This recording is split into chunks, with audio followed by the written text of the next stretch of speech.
Welcome to this explainer. Today, we're tackling something absolutely foundational in Usool al-Fiqh. We're going to break down the principle of Amr, which essentially covers the concept of command, authority, and obligation in Shariah.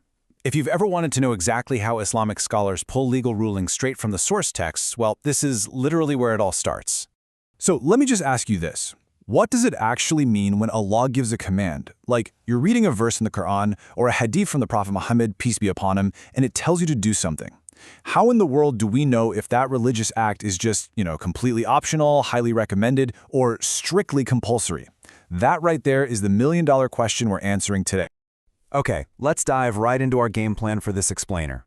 We're going to define what an amr actually is, look at how it goes way beyond just the simple word do, weigh words against actions, establish the default rule for commands, and finally, look at the deep logical connection between authority and obligation. Step 1. What exactly is an amr? We need to get a solid grip on this foundational Arabic term before we can unpack the legal philosophy behind it. There are really two ways to look at this word. In literal, everyday Arabic, you've got if'al, which simply means ordering someone to do this. But when we step into the realm of Islamic law, its Shari meaning, it transforms into something much, much heavier. In Shariah, an means making an action strictly compulsory upon someone else. It's a hard, fast legal obligation. To really ground this legal definition, let's look at some everyday religious commands we are all super familiar with. When the texts say, pray, fast, speak the truth, or help your parents, these are absolutely not just gentle suggestions. Under the principle of Amr, these are definitive directives that make those exact actions compulsory for the believer, no ifs, ands, or buts about it. Which brings up a fascinating nuance, leading us perfectly into Section 2. Does a command only actually count if the specific word do is used? Are scholars literally just hunting for one specific grammatical structure? Well, the short answer is no. And the reason why is rooted in some pretty profound theology. Some early scholars did suggest Emma was restricted to that specific Arabic expression, if'al, but as the foundational texts point out, Allah's speech is eternal. It's not just made up of momentary physical sounds or letters or the grammatical limits that tie down human speech. Because of that profound reality, a divine command goes far, far beyond just one single Arabic word. And honestly, this brilliantly illustrates how we can wrap our heads around the variety of divine commands. Think about a manager at your job today. They don't just walk up to your desk and literally say, do this, right?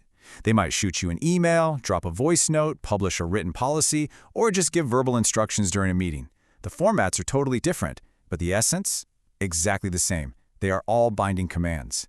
In the exact same way, Allah's commands aren't restricted to a single grammatical structure to be considered obligatory. Actually, the concept of obligation can exist even if a direct verbal command hasn't reached you at all. The great jurist Imam Abu Hanifa put it incredibly powerfully. He stated, had Allah Ta'ala not sent any Nabi, then too it would be compulsory upon the intellectuals to use their intellect to recognize Allah. Think of it kind of like a country's unwritten emergency laws or basic civil duties. Even if the official letter never makes it to your mailbox, you're still accountable based on reason and the intellect you were given. Let's move on to Section 3, where things get really interesting. We're going to tackle a highly nuanced legal debate, words versus actions. In Islamic law, the Prophet Muhammad's example is paramount, for sure, but does simply seeing the Prophet do something carry the exact same legal weight as him explicitly telling us to do it? When you put these two side by side, a very clear hierarchy emerges. If the Prophet verbally commands, pray witr, boom, that provides incredibly strong evidence for a clear obligation. But what if the companions merely observed him praying witr regularly? Well, that's admirable, but as a legal proof, it's ambiguous. Was it a recommendation, just a personal habit? Was it an obligation specific only to him? Because actions can be interpreted in so many different ways, direct verbal commands are always considered the stronger evidence in Shariah. Let's anchor this with a classroom analogy that we can all relate to. If your teacher looks right at the class and says, submit this assignment by Friday, that is a direct, compulsory rule. You do it. But what if you just happen to find out your teacher personally studies for 3 hours every single evening? Super admirable, right? You might even want to copy it to be a better student.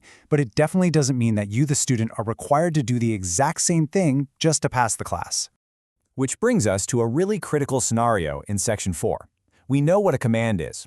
But what happens when a command is dropped in the text without any extra clues attached to it? So the crucial point here is understanding the term amr mutlaq. This is an unrestricted command. It's an order given completely on its own, with no surrounding context to tell us if it's strictly obligatory or just a really good idea to do.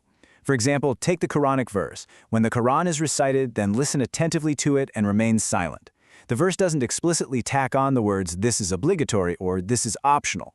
So how do we actually figure it out? Well, scholars resolve this using a bedrock Usool principle, the default rule. Simply put, every single command from Allah or His Messenger indicates absolute obligation, unless another piece of evidence proves otherwise.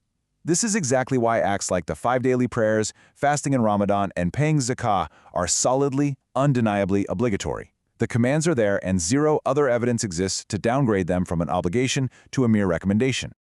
To make sure we've totally got the logic of this, let's go back to the modern workplace.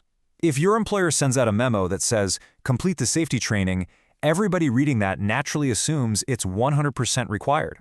You wouldn't treat it as an option unless the employer explicitly added, hey, by the way, it's only encouraged.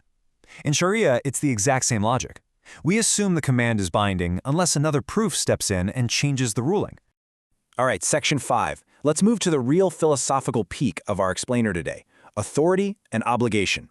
We've laid out the rules, but we really need to get into the why. Why is ignoring an amr considered disobedience in the first place? As Allama Humasi stated, disobedience with regards to matters of Sharia is a cause for punishment.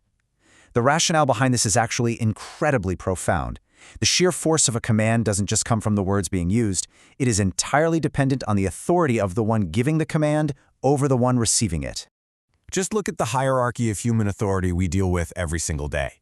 Parents have authority in the home, right? So if they tell a kid not to run into the street and the kid does it anyway, that's disobedience. Employers have authority at work. Ignoring their safety rules gets you penalized. A traffic officer has legal authority. Run a red light, you get a ticket. In every single one of these cases, because legitimate authority exists, ignoring the instructions logically and justly leads to consequences. Now imagine a totally random stranger on the street walks up to you and says, wash my car. There is zero obligation on you. You'd probably just laugh and walk right past them because they have absolutely no authority over you. But contrast that with the Creator. When the Creator says pray, it carries literally the highest possible level of binding obligation.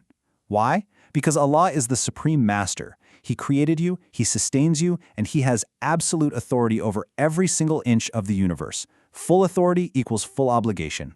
I really want to let that logic settle for a second.